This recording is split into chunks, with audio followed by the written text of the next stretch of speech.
What is going on? It's Alex coming back at you with another video, and today we're going to be breaking down the best and worst performances from the most recent week of college football. If you are new, feel free to like, comment, and subscribe. You guys know how to use YouTube. Let's get on into this. Yes, still wearing the blue light glasses, but luckily we're now able to use this. Again, got into a pretty bad car accident a couple weeks ago, but we're back, baby. So let's have some fun here. Starting out with our all-stars of the week.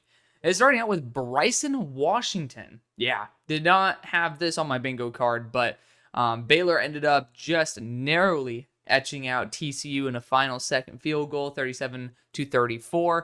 And this dude is the whole entire reason why. He had 26 carries for 196 yards and 4 touchdowns. On top of that, he had 2 targets for 2 receptions and 22 yards receiving with 5 missed tackles forced. Literally the entire Baylor offense was pretty much ran through Washington here. So shout out to him. I think he's a true sophomore based on the fact that he has 2 years of statistics as well as an eligibility for 2027 NFL draft. So, it's going to be exciting to see if he can continue building upon this. This is back-to-back weeks with Baylor running backs being in the stock report, but what's funny is that Washington wasn't the running back last week, which is just kind of crazy. I think it was Pendergrass who was. So it's very interesting to see how these guys are able to cycle through like that. But shout out to Baylor for being able to pull off a very big win this week.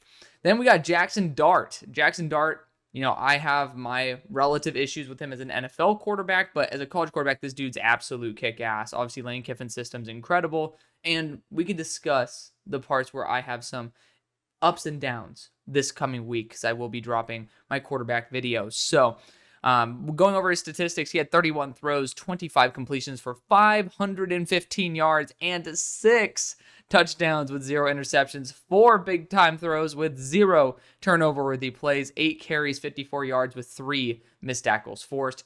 Bottom line, excellent performance. Even on the ground, it's, for a quarterback that does have the relative athleticism of Jackson Dart, which it's not crazy, but at the same time, Lane Kiffin loves to use his quarterbacks mobily.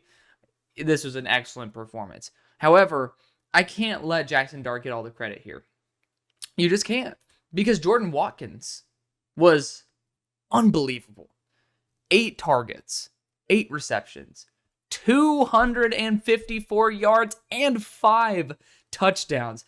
It's so weird. This Ole Miss offense drives me nuts because Jordan Watkins will get 1 target with 0 receptions for 0 yards, and then all of a sudden he comes out and then performs like this. As a deep threat, this guy's going to be absolutely baller in the NFL. Ended up really falling in love with him in the preseason process. Feel free to go check that out. My Twitter page, you can always just search up what I say or like a name of somebody, and most likely I'll be tweeted about that person with maybe some all-22 clips as well, and I do definitely have that for Jordan Watkins. Fantastic performance from him. He did a wonderful job there. 5 touchdowns, too. I mean, that's eerily reminiscent of Jalen Hyatt's performance versus Bama, where it was just like, what the hell? Like, guys, the style of receiver that, Hyatt was, Watkins was. Like, why are you not protecting more against the one thing that keeps working?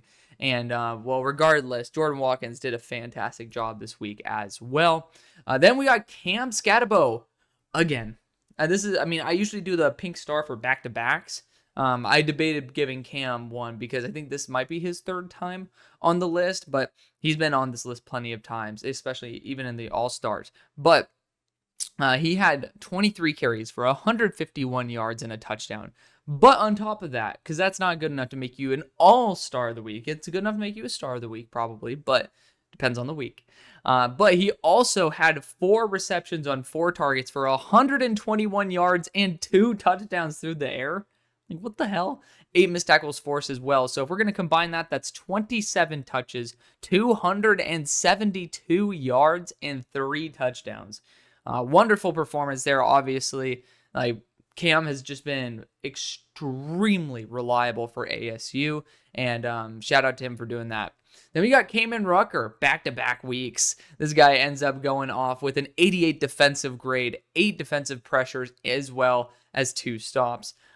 Just bottom line, he had a slow get back from injury versus Georgia Tech, but this dude has been red hot Virginia, and now this week with an 88 defensive grade. I think the average grade that he's had between the past 2 weeks is 90.5, which is unbelievable. And last week he had 9 pressures. This week he has 8. So maybe he needs to continue boosting it up. But Kamen Rucker, regardless, at 265 pounds, is proven year after year, by the way, to be a problem for college tackles. Then we're not even going too far. We're just going to the other side of the ball. Omarion Hampton went off this week. I mean, if we're looking at it, he had 1 extra yard than Cam Scatterbo total. He had a couple more touches, but Omarion Hampton had 32 rushes, 172 yards, 2 touchdowns. On top of that, he had 3 targets, 3 receptions, 91 yards, and a touchdown with 6 missed tackles forced. I was debating not putting him as a star of the week because when I see a running back at 35 touches, I'm trying to see him get more than a missed tackle every 7 touches. My dream is one every 5 or more. Like, that's to me an all-star performance, not just a star performance. Of course, he'd be included in the video, but regardless, fantastic performance. Honestly, again, you're being extremely effective both in the air as well as on the ground. That is going to be very crucial when you go to the next level. Now, continuing on, we got Mikhail Kamara. Had an Indiana player last week on here in D'Angelo Pons, and he had a pretty solid week as well, but not really enough to put us into this realm. But Mikhail Kamara is the guy to shout out this week. Honestly, did not know much about him, did a little bit of research. He's a former James Madison defender, and he is eligible for this year. If I'm not mistaken, I think his eligibility might be already running out after this year, so we'll have to check his age. But 9 defensive pressures, 6 defensive stops. That is incredible. I mean, he's somebody that just never heard of him, but that's why I also love doing this series. It requires the most amount of research out of all. It's easily the 2 video series that I do that have the least viewership are the ones that week on week have the most amount of time investment, but it also has the biggest payoff for me being able to understand everything that's going on. It does affect the other series. You guys know the deal, but I do love it because it brings up guys like Mikhail Kamara. But we had an over-under on X as to how long I'm going to talk about Davison Igbinosun, who you guys know I have been a huge fan of this entire year. And corner's just my thing, man. I mean, last year, I guess you can call me lucky. Maybe it's skill. We'll see over time if I can repeat said track record. But like, I just fall in love with corners, and I don't care what people think. This year it's Davison Igbinosun as well as Azariah Thomas. Those are kind of like my 2 guys. Started out with Ephesians Prysock, but he kind of fell off a cliff. A lot of corners, unfortunately, did in terms of their talent, but still allows you to have some good depth or maybe some guys who can return and bounce back. But Davison Igbinosun, even in some of his worst games, the reason why that he performs poorly, and this is a bold take, but the defensive coordinator just does not know how to use his corners at all. And I just don't understand that. So you can't stick Davison Igbinosun in off-man coverage. That's just him. He's not somebody that reacts properly with the proper explosiveness. This is somebody in the majority of other coverage styles can perform valiantly. And this week versus Penn State, he did so. 90 defensive grade, 2 defensive stops, 4 targets, 2 receptions, 29 yards, an interception, and a pass breakup. Huge game, obviously. But that interception was not a turnover-worthy play from Drew Allar. Keep that in mind. But at the same time, 90 defensive grade obviously does also reflect the full performance as well. And PFF grades are just a good reference, by the way. Don't look at them as the gospel. For me, it allows me to communicate something a lot larger in a very concise format. But, just being able to, and I urge everybody, because we all love football here, right? But if you are thinking about one day opening up your own draft show or, trying to build your own draft board, even at the very small bit, like doing a little bit of research, right? Don't be afraid to fall in love with people, even if they suck. Honestly, let's just say, hey, Davison Igbinosun goes to the NFL. This dude's absolute cheeks. That's not going to make me feel like I'm a worse evaluator. I need to understand why. Maybe it was because Davison went to the wrong system, right? I'm looking at Deonte Banks right now, and I loved him in a Wink Martindale defensive system. Wink's not there anymore. So the fact that there's some struggles, I'm not necessarily going to feel bad about that because initially Deonte looked really solid in a system that he belonged in, right? So keep that in mind. Again, there's always a reasoning, but sometimes you just get a guy wrong. Isaiah McGuire, even though, hey, He was like the top rated defensive player at one of the weeks this year. So I gotta say, gotta love my guy. But regardless, jokes aside, Miles Murphy is a great example of this. Like, just understand why. Learn from your mistakes, but don't shut yourself down. Like, just allow yourself to love it. Like, Kadarius Toney's what got me into this. I saw a punt return from him in his true freshman year, and I was like, I'm just gonna continue watching this guy. And that's how I fell in love with the draft. I just wanted to see, is this guy going to ever be an NFL player? And he was a first-round pick. The rest of the story we don't need to talk about. But it's that you need to be able to keep, which is your honesty. Because the moment you start trying to curve yourself to follow Mel Kiper's board, to follow Field Yates' board, and I love them both. And I aspire to be in their position one day. But even if you're looking at my board, and it's like, man, I don't see this the way Alex does. That's okay. See it the way you see it. Understand when you see it wrong, why you see it wrong, and just make corrections. As long as you're going towards progress, who gives a shit where you're at, right? So keep that in mind. But Davison Igbinosun, bottom line, fantastic performance. And again, it's another reason why I feel confident when no one's talking about a player and you love them. Don't shut yourself up. Just wait for them to start talking. Alec Iomaner's next, though. Fantastic receiver out of Stanford. I think there was 173 passing yards. The entire team. This dude got 4 receptions on 6 targets for 108 and a touchdown.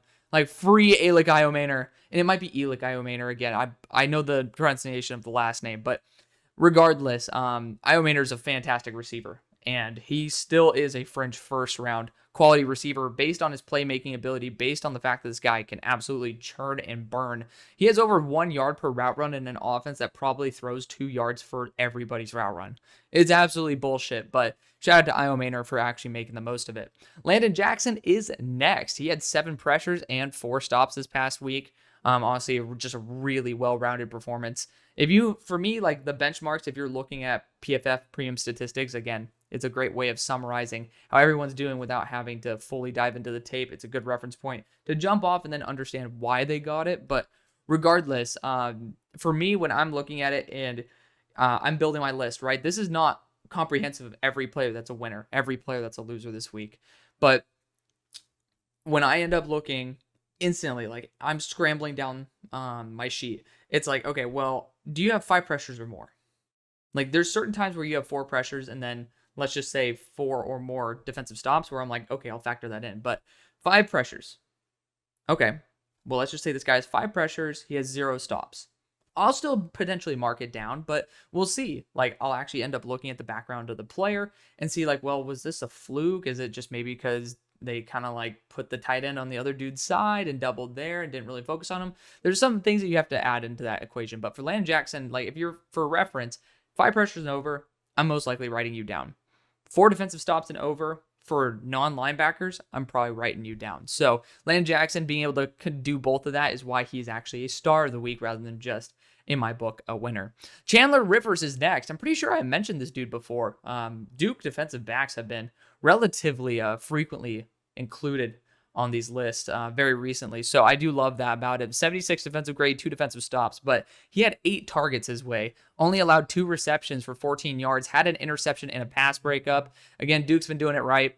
They've been able to push it down to the wire in, I think, back-to-back weeks. So, shout out to Duke for being able to put up a really good fight regardless of who they're playing. OJ Frederick Jr., I believe, is a true freshman, and he had 5 targets his way, allowed 0 receptions, had a pass breakup, and an interception. So shout out to him. It's going to be a little bit annoying having to wait a couple years before we could even try to put him in mock drafts, but it's a great way to see the future of the corner position developing there in Miami. Xavier Restrepo, we're going to go to the other side of the ball. He ended up having 8 receptions on 12 targets for 146 yards and 3 touchdowns. Cam Ward was someone who is a winner, by the way, just not an all-star. He ended up having a couple of turnover-worthy plays, also had a fumble. So when you're trying to compare it to the best of the best, he was a really good performer, but again, there's guys who had much less flaws to their performance this week. So continuing on, though, Corey Stewart. So honestly, the whole entire Purdue offensive line performed pretty damn well, but he had a 92 pass blocking grade, allowed 0 pressures. Got to give a shout out to a lineman here and there. Colston Loveland's next. I swear to God, 165 yards passing for this team. Atrocious, but leave it up to Colston Loveland to get 112 of them on 7 receptions and 9 targets. Like, that is an enormous target share, or excuse me, enormous yard share. The fact that it's over 50% will always dazzle me. So shout out to Colson Loveland. This dude's been doing it every single damn week. And it's pretty much prospect fatigue as to why we don't love Colson Loveland more. There we go. English is tough. Josh Connerly is next. And, I ended up mentioning him in the Ohio State week as somebody that, even though he had his respective losses, his wins were dominant NFL wins. And that was versus a dominant NFL edge rusher, in my opinion, in JT Tuimoloau.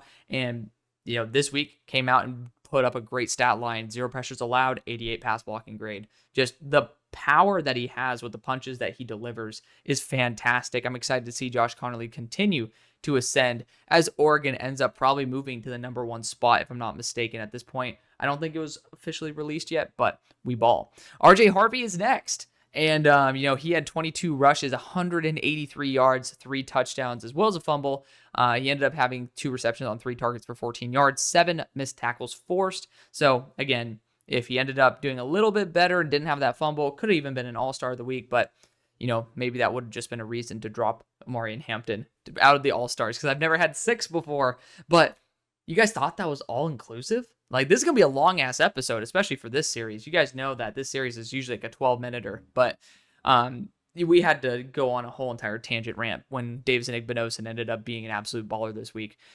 Another player who I ended up loving, my number 1 wide receiver to start out the year, Jaden Higgins. Talk about a baller game. 16 targets, 10 receptions, 142 yards, and a touchdown. By far more than any other receiver on his team. Just wanted to give him a shout out. Not necessarily like the jaw-dropping stat line that you're looking for, but for a receiver like Jaden Higgins that is a lot more that possession style receiver, it's something that you do need to know. Austin Romaine is next, linebacker out of Kansas State. He had 9 defensive stops. So I was talking like for linebackers, it's 6 defensive stops and up that really get my attention. 9 defensive stops is very rare. Like, I know you might say like, well then, 6, 7, 8, like, is that way more popular? 6, you'll see it every week. 7, that's where it starts being like you roll the dice every other week. 8, very rare. 9, I don't know if I've seen 9 defensive stops yet, especially from a random linebacker position. You can talk about edges because they can steal an edge and act as a defensive stop, but honestly, just fantastic performance. I want to give him that credit there. LaTerrence Welsh. Fuck if I know.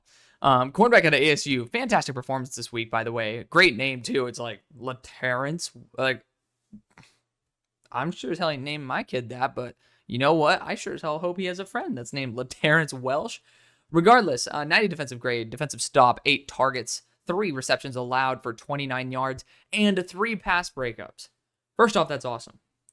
Let me tell you a secret. He had 14 pass coverage reps and 3 pass breakups. 8 targets as well. I'm thinking like, dude, what are you doing to get these guys to throw at you 8 times when you have 14 reps, or 14 coverage reps? But it worked. It worked. You know what? 3 pass breakups, fantastic. So good job to him. We'll see if that continues. Dylan Stewart, baller, true freshman out of South Carolina. Pretty much everybody knows about this guy. This is like the true freshman that everyone knows about. He had 89 defensive grade, 9 pressures, and 3 defensive stops. Again, I start looking at 5 and start noting it. But 9 pressures, you bet your ass. It's very hard for me to not have put him as a superstar of the week. There's just so many guys. I mean, I wanted to also give credence to Kamen Rucker because it's back-to-back weeks. So I got to give him some credit there too.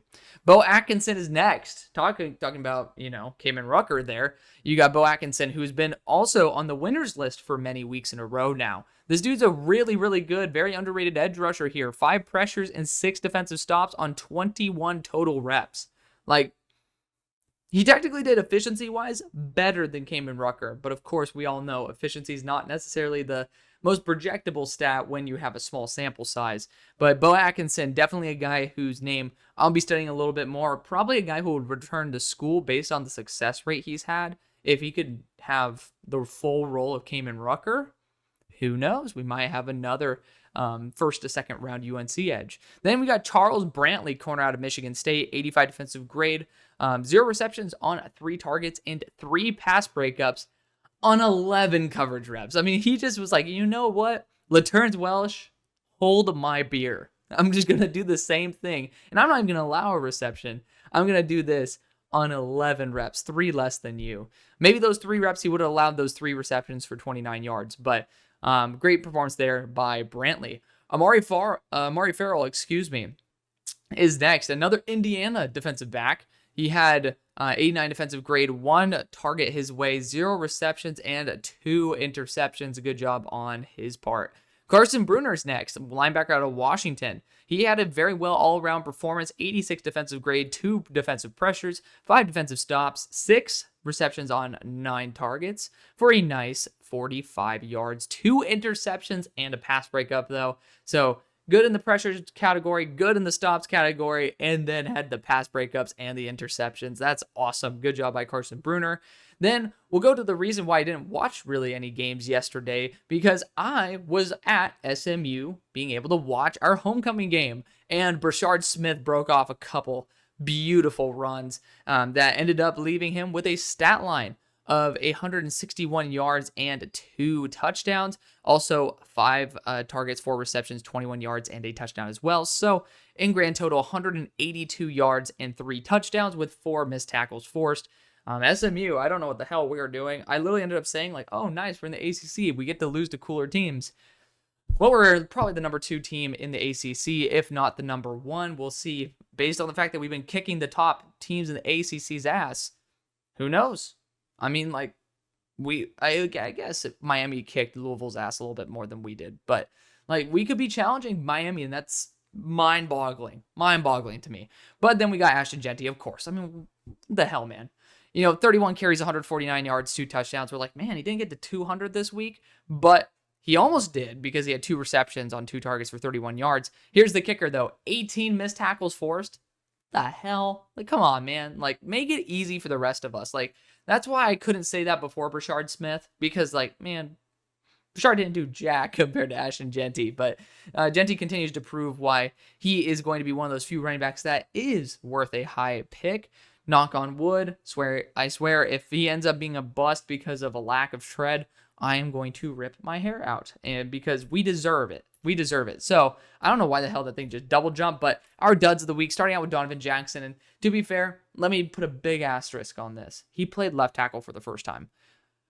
That being said, he allowed 4 pressures, 2 of them being sacks, a 0.0 pass blocking grade. I mean, like, I'm the one who is saying, dude, I think this guy could potentially last at tackle. And I think there's still obviously an opportunity. Who puts a freaking guard at tackle for his first game at tackle? If I'm not mistaken, again, feel free to correct me, but I'm pretty, like, 95% sure this was his first game at left tackle at Ohio State. And we're putting him up against Abdul Carter, Denis Dennis Sutton. Like, what are we doing? Like, this poor guy. He deserves to be on the dud of the week because 0 pass blocking grade. I mean, no matter, like, you guys can have your qualms with PFF. I have plenty. But there's a certain point, right? Like, and then again, 4 pressures allowed. It's just, oh, Donovan, man. For someone, like, I have him in my top 10 still. Again, that's, he'll probably slip a little bit on reevaluation because I'm a tough cookie on those re-evals. But I ended up having him listed as an offensive lineman rather than an offensive guard, because I have faith in him as a tackle. It doesn't look like that's going to be the case right now, but, who knows? Stoutland U calls up. Maybe Donovan Jackson ends up slipping to the 3rd round. I'm not going to say no. So keep that in mind right there as well, but of course I'd love for him to go with Paris Johnson. Then we got Eli Holstein, the guy who got to see in person. I have never seen a quarterback performance this bad from a team that is remotely competitive. It was an absolute travesty. And if you guys didn't get to watch it, just watch it. If you guys don't like Pitt, watch it for your entertainment. If you like Pitt, ignore it. Just forget about it. But I'm pretty sure he got benched. I don't think he got injured. But, 29 completions on 48 throws for 248 yards, 0 touchdowns, and an interception. Here's the kicker, though. 0 big-time throws, right? I mean, like, okay. 5 turnover-worthy plays. 4 fumbles.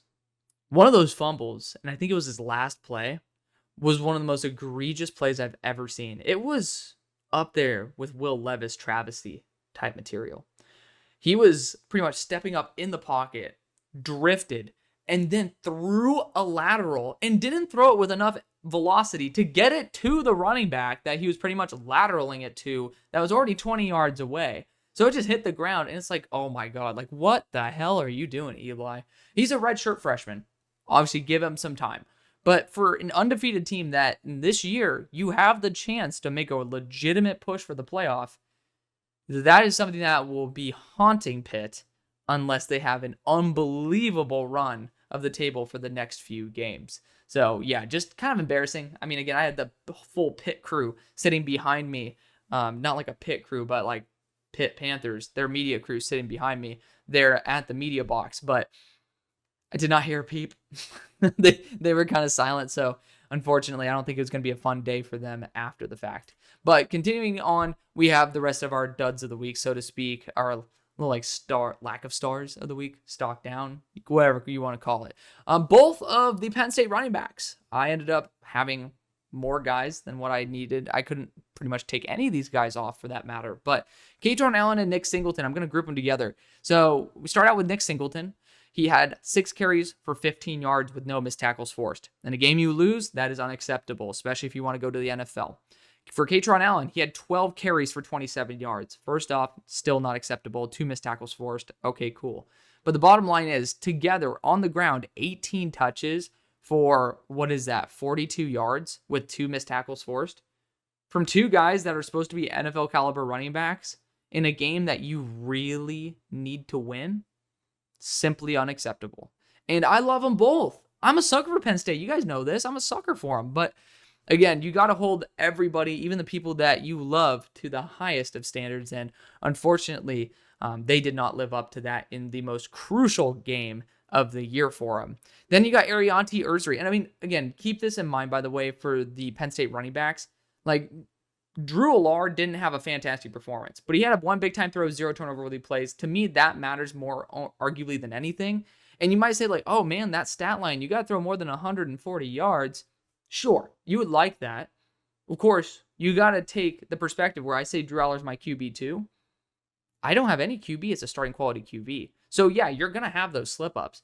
But to not throw a turnover-worthy play when your running backs can't do shit, when you're probably having to force throws that people know you're going to throw, I think that is enough for me to leave him off this list. But then you got Arianti Ursary, which sucks because I really, really, really wanted Ursary to perform well pretty much and run the table. But 4 pressures allowed and a 61 pass blocking grade. Similarly, with the Johnny Cornelius, he had 4 pressures allowed and a 59 pass blocking grade. 2 tackles that are in very different situations. Ursary is more of that raw developmental prospect.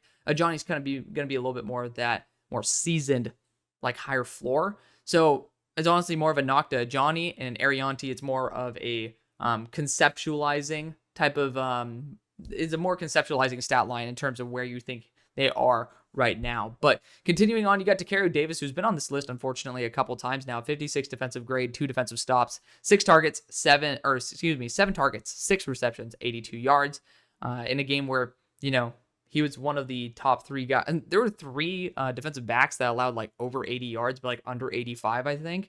So it's kind of weird how it's like perfectly spread out. But DeCario cannot be doing that and then being called a first-round pick.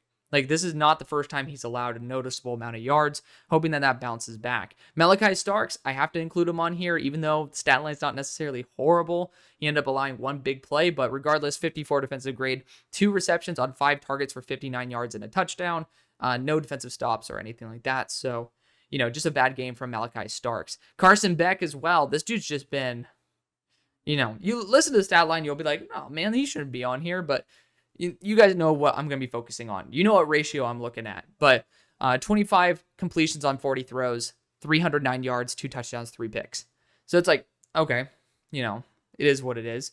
But 0 big-time throws, Carson. You have a really solid receiving core.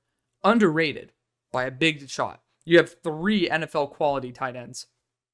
Not to mention, you got some really good receivers there. But 3 turnover-worthy plays. 0 big-time throws and 3 turnover-worthy plays, that'll land your ass on this, especially if people are trying to talk about you as an NFL quarterback. That's simply unacceptable. I don't like ever seeing quarterbacks get 0 big-time throws when we're talking about them in the NFL, especially when they have those turnover-worthy plays. You need to you need to take advantage of the risks that you make. You need to make sure those turnover-worthy plays end up being, oh shit, man, that was a beautiful big-time throw. Because a poorly thrown big-time throw can become a turnover-worthy play, if you catch my drift. Ollie Gordon, man, talk about a drop-off. Now, I thought I was in, like, very hot water for having him as RB9 starting out the year. I was like, man, I don't think this translates fully to the NFL, the missed tackle ability. I didn't think it wouldn't translate to this year, though. I don't get it. 11 carries, 25 yards, and a touchdown, 2 missed tackles forced. Like, Oklahoma State's on a legendary, needs to be studied kind of downfall, because it should not have been like this at all.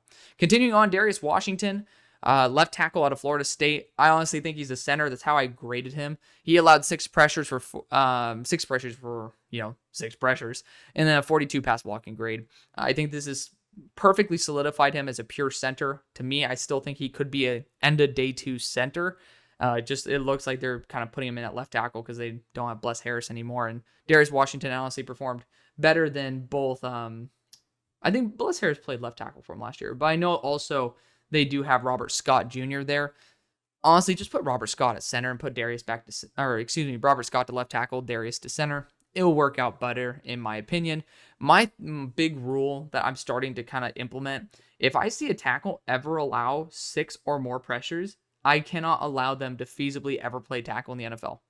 I don't know if this is something that could be bucked from historical trends, but based on like last year alone, like Olu Fashanu is maybe the one guy who can curve this. But even Olu's having some troubles, and he's kicked into guard. So you just got to keep that in mind. Then we got Will Lee, ended up having a 58 defensive grade, a defensive stop, 3 receptions, 6 targets, 78 yards, and a touchdown allowed.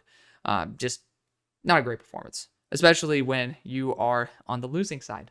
And then speaking of the losing side, we got Dalen Walker here. And it wasn't a necessarily bad performance, but he had 2 defensive stops. The big thing is I want him to continue improving as a pass rusher because he has all the tools in the world for it, but it just needs to be more. He's done a better job over the entire year, but in a game like this, he really needed to at least have 3 to 4 pressures, which he's done relatively consistently, but he had 0 on 43 pass rushing reps. That's why he's on this list.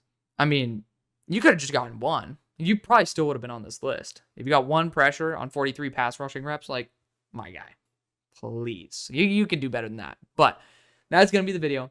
It's a long one, but it's okay. I love it. I love you guys. See you on the far side. Peace.